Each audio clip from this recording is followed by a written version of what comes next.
Well, hey there, you guys. Welcome back to another episode of Becoming the CEO of Your Life. This is the show that's all about helping busy women to take control of their time and their lives to help them to become peacefully productive and make an impact. I am your host, Janeen Alley. I am a unique combination of life coach, productivity expert, and yoga teacher. And I am for sure 100% committed to empowering you to make the most of the time that you have, all while finding balance and peace right now, even with all the things that you have going on, especially this time of year.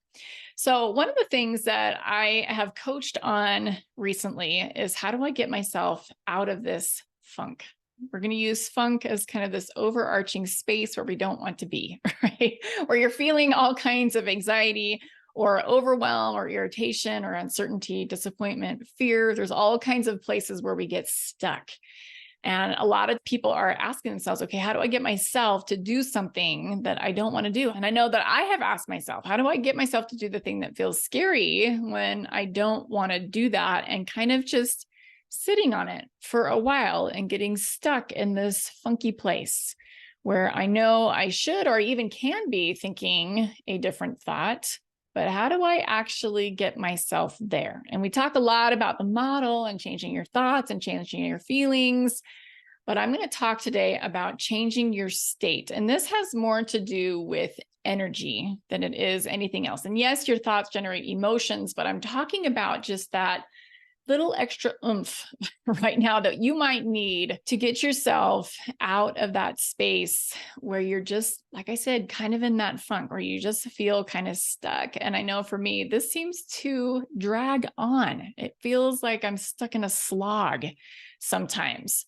So becoming the CEO of your life means that you need to be doing things differently than you currently are, which means that we need to be thinking different things and feeling different things. But even beyond that, we need to get good at generating energy when we don't feel like we have any. And like I said, this goes beyond just regular run-of-the-mill emotions that we talk about, right? We need to have the courage sometimes to say no when we don't want to. We need to have the courage to make an offer or get yourself to do something that you don't want to do, because so often these changes that we so desire require us to be uncomfortable and still be okay. So the reason why you're not currently doing what you desire, of course, is because of an emotion, right? Because emotions drive actions. But I am going to blow that out just a little bit further today and talk about state. Because sometimes we get into a state where we don't even know what to do with ourselves, right? We kind of have this frenzied thinking, or we feel like we should be doing X, Y, Z, but we can't actually get ourselves to do it. Or you should be feeling or thinking different things, but it doesn't matter how many times you repeat the thought. You just can't get yourself to believe it, or you just can't get yourself to stop thinking it. I have talked with multiple clients recently that say, I'm just so mean to myself. I can't get myself to stop thinking unkind things. This unkind conversation seems to be kind of stuck in this loop all the time, and I just can't stop it. So first of all, you have control over this, right? I mean, if you've been listening to the podcast for a while, you know that thoughts generate emotions, which drive actions and get us results, right? This is something that hopefully you're familiar with. If not, stay in my world for a while and become more familiar to you. But you do have control over this. And so one of the ways that we get ourselves to think other things is to practice thinking and believing new things. And this does work, but it doesn't just happen by itself. There are some tricks and tools that we can do kind of in the background to get ourselves to actually be in this space where we feel it, right? Not just the emotion part of it, but it feels like, yes, I can do this. All right. It's not just thinking the thought over and over and repeating it. There is the energy of belief. And this has to do with state. And so this is what we're talking about today. My coach, Brooke, has said before, she's used this example before about changing thoughts. And it's just like, well, you can see the thought and you can see yourself continuing to believe it, right? She's like, it's just like somebody saying, I don't know how to get out of this chair, right? I just know how to get out of this chair. It's like, I don't know how to stop thinking this old thought that I have that I want to change. And she's like, you just got to stand up. You just have to stand up out of the chair, right? It's the same with intentionally redirecting your thoughts. But like I said, sometimes we just need a push. Sometimes we need somebody to kind of give us a little push from behind to get us to stand up. And that is what state is about today. And so this is what we're talking about. But I want to caution you before we dive into the content today that there is a difference between trying to force an outcome or force a state change in your mind and in your body, this energy that I'm talking about, and then actually opting out of something because you're really listening to yourself. Okay, there comes a point, y'all, I hope you're listening to me because this is so cultural, where we really do need to take our foot off the gas. We're human beings and we get tired sometimes, right? And it is actually more conducive to becoming even more productive in the future if we just let ourselves take a break and relax. Versus procrastinating something, like actually legitimately needing to get something done and being like, you know what, I think I need a break right now because I just don't really feel like doing this. I've had clients before that's just like, well, I don't want to. And that's a good enough reason for me to stop. Y'all know that there's plenty of things that you and I both do during the day that we don't want to do. And yet we do it anyway. This is not a good enough reason for us to not do the scary thing. And this is a fine line. I've experienced forcing, and I'm sure many of you have as well, and not having a very good experience with this because we feel out of balance. We feel exhausted, right? We ended up getting burned out by doing things. And there are days when I actually need to get things done because I have deadlines. And I understand that a lot of these are self-imposed deadlines. And yet I want to be the person that fulfills on deadlines to myself, right? Even today was the podcast deadline. And so here we are because I keep my word to myself. Even though there were times during the day that I'm like, oh, squirrel, I think I want to do that other thing instead of actually getting the podcast done, for sure, right? This all happens to us. But there have also been times where I have definitely needed to at least take a break, if not pivot, when I was trying to continue to force an outcome. You know when this happens because it feels like we're trying to force a square peg into a round hole. It doesn't work, right? We're trying to force a creative outcome, or we're trying to force what we think what we should be doing in our lives or in our business. We're trying to force a sale, for example. Another example of this that happened recently is I knew that if I was to try and sit down and force an outcome with the class that I was taking, I was going to sit there for 4 hours and get 4 minutes of work done. I was going to have to rewatch those videos over and over again. I knew that if I got up and I did something different, if I did something for me for a moment, if I filled my bucket for a second, I took a minute and came back, went for a walk, then I would mentally and emotionally be back. I would be ready to work because my state was different. Okay, so you have to learn how to know what it is that you need, not what it is that you want. And I think that is the biggest difference for me between knowing when I'm procrastinating something and doing something that I want to be doing instead of what it is that I don't want to be doing in that moment, right? That's why we procrastinate, because we don't want to do something. Right? Versus knowing what I actually need. I just need a nap. I don't need brownies, right? So one last thing I want to offer to you here is it's not going to look the same every single day of the week or the month, right? I know for me, the amount of work that I can get done ebbs and flows, right? And it has a little bit to do with my hormones as well. So I know that I can get a lot of work done, probably 3 weeks out of the month. And then for at least 2 days, I need to really be gentle with myself, take my foot off the gas, give myself permission to take more breaks because I need them. It's not that I want them, although that happens a lot, right?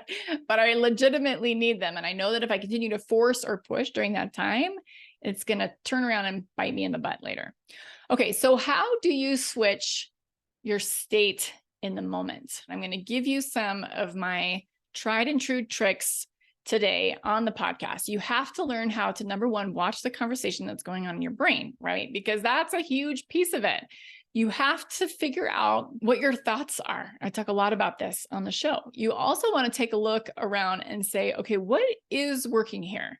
So often I've had to make pivots because what I thought was going to work or what I wanted to work was not working. You also want to get quiet and ask yourself, what do you really need? Oftentimes it's water, it's a nap, it's a walk outside, it's quiet. Like, what do you really need? Not what it is that you want. Okay, we don't need brownies, like I just said. You want to make sure that you're getting clarity from your highest self. I want to live a life that feels meaningful to me. I want to take care of my family and have really good and loving and amazing relationships with them. So I'm thinking, okay, how can I be helpful? How can I be of service? How can I contribute to my family or my clients and students or my community around me? What am I thinking and how am I feeling? So you want to get really clear on kind of this 30,000-foot view, which is going to require that you get still. And I know that for some of you, this is very scary because you have to sit and you have to face yourself.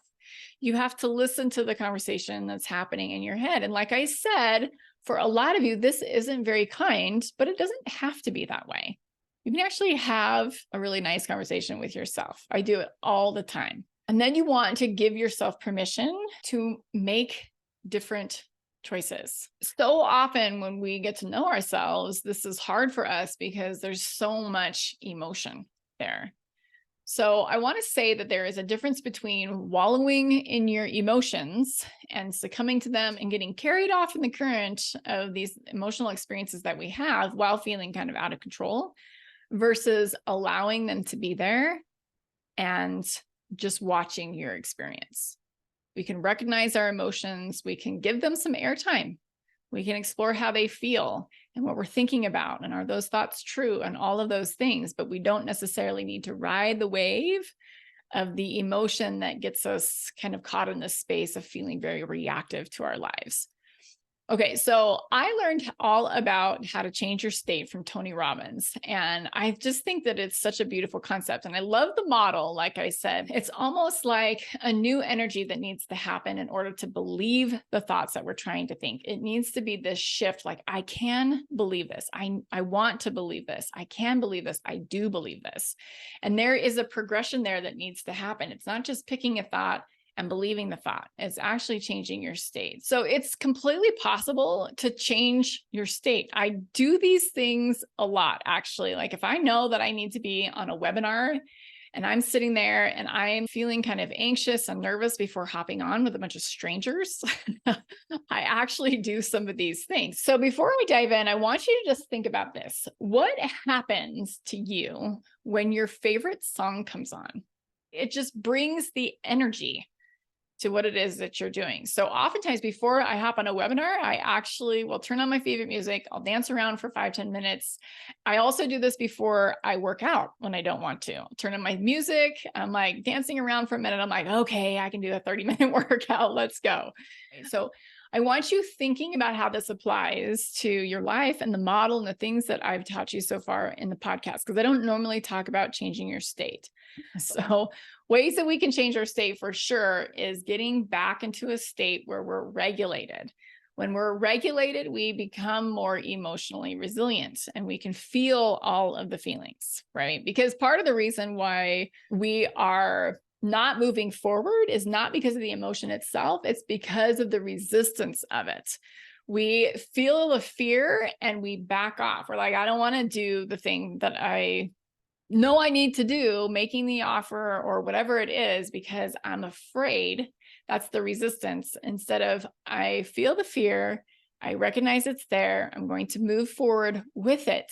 Even though it's with me, I can still make this offer and I can still show up and do what I know I need to do in order to move the needle in my life. So there's two things that I want you to know about dysregulation. When we're dysregulated, we're either hyper alert or we're hypo alert. And I'm going to talk about both of these things right now. When we're in this hyper alert state, where our nervous system has let us know there's danger. And oftentimes this is a perceived threat. It's not something that's actually happening to us. But let's say our kid jumped out and scared us, or somebody spilled the dinner on the floor, or somebody threw your cashmere sweater in the dryer. Like there are things that are just like, what? You know, that gets us in this state of like, oh my gosh, I am super anxious. I am afraid of what my husband is going to think or what so-and-so is going to say, or I'm scared of being rejected. Okay. We're in this space of the fight or flight. This is our sympathetic nervous system that's activated, and we're looking around for the danger and we're ready to either flee the scene or fight the bad guy. Okay. Even though none of those things are happening most of the time. Sometimes, of course, we find ourselves in those kinds of situations, but most often not. The other space that we get ourselves stuck in when we're talking about dysregulation is this hypo state, where our fight, flight, or freeze has been on for too long. And just living in our culture, this is so easy to do, right? We are in this state of hyper alert for too long, just because of the day-to-day things that we're experiencing. We haven't regulated our nervous system because we don't do it regularly, or we don't know how, and then we crash. So this is this hypo alert where we feel overwhelmed or sluggish. We feel like we're walking upstream. We get ourselves into this space where we feel depressed or hopeless or helpless, and we don't want to do anything, right? This is a sign that your nervous system is way overtaxed, and it happens when our fight or flight is on for a super long time. Okay, so if you're not used to regulating, you find yourself swinging between these two things often, and you're not in that space of peace ever. So there is actually a quick solve I'm going to share with you right now.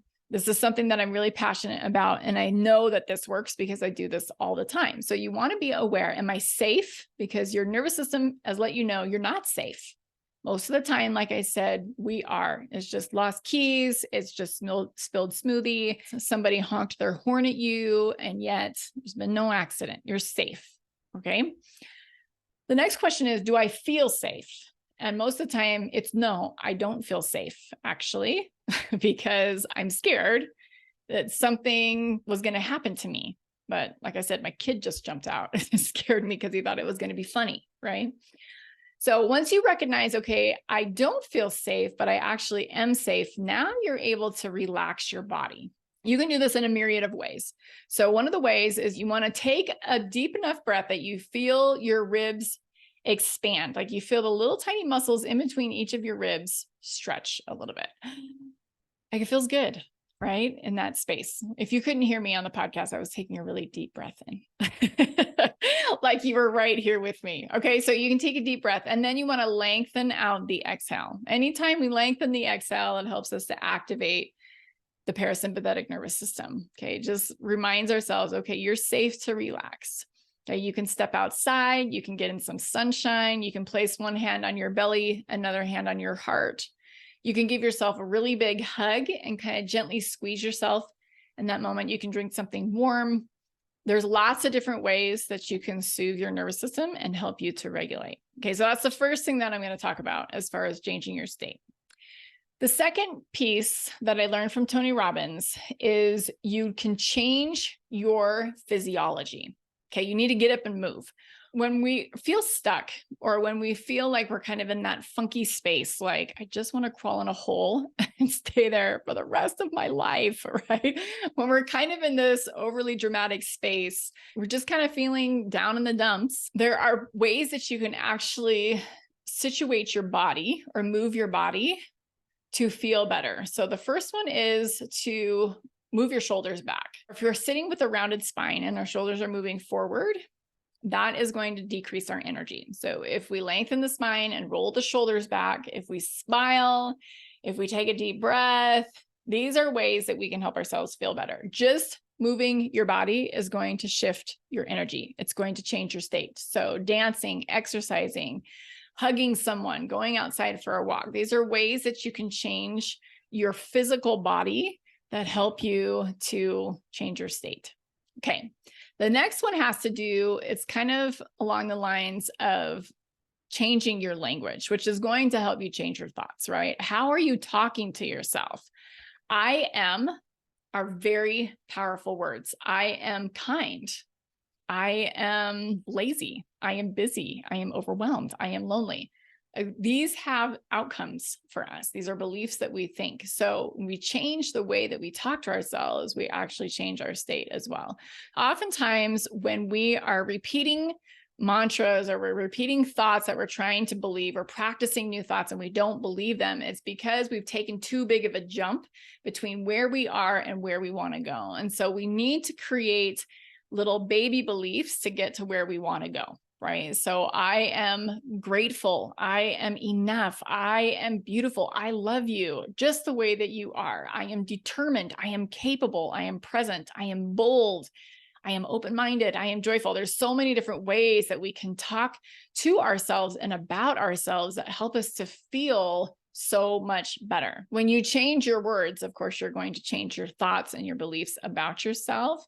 If you can get yourself into a space where you're creating these little baby beliefs to get to where you ultimately want to go, right? Words are habits. So pay attention to repetitive thoughts that you're saying that just aren't serving you very well, like the way that you talk about yourself, the way that you think your body looks, or the way that you do things or don't do things, right? There's a lot of ways that we talk to ourselves that just is really unkind. None of these things are true. So why are we saying these things, right? We all do this. So you want to start to notice, even if they happen after the fact, because you can change those things for the future after you analyze them now. So you can go back and think about what it was that you were thinking that generated a feeling or an action or result. And then you can start working on beliefs that feel better, that feel more empowered, that feel more aligned with who you need to be in order to accomplish your goals. Okay, the next thing is you can change your feeling focus without buffering. So if you're dwelling on something, you can notice, okay, is it positive? Is it negative? Is it intentional? And you can start to explore your feelings about this. This is giving them a chance to have their say. Okay, this is the processing part of the model that we don't normally talk about. I talk about the model and how we notice our thoughts, generate emotions that drive actions and get results. You're like, sweet, great, you need to do this. But the key ingredient is to actually be curious about the unintentional model that you notice you're sitting in. Again, this is not wallowing. This is staying curious and allowing your experience to be what it is without wanting to immediately jump into an intentional thought. Sometimes when we're in that stuck space, we just haven't given ourselves time to actually listen to what is currently going on. And so we get stuck because, like I said, your emotions need a chance to have their say. So make sure that you listen.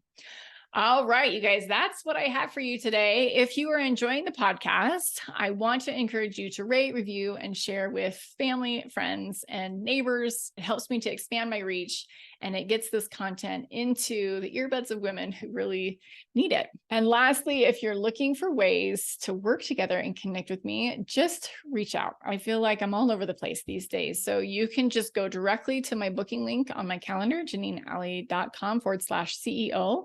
You can also find me on Instagram at Janeen Alley Coaching.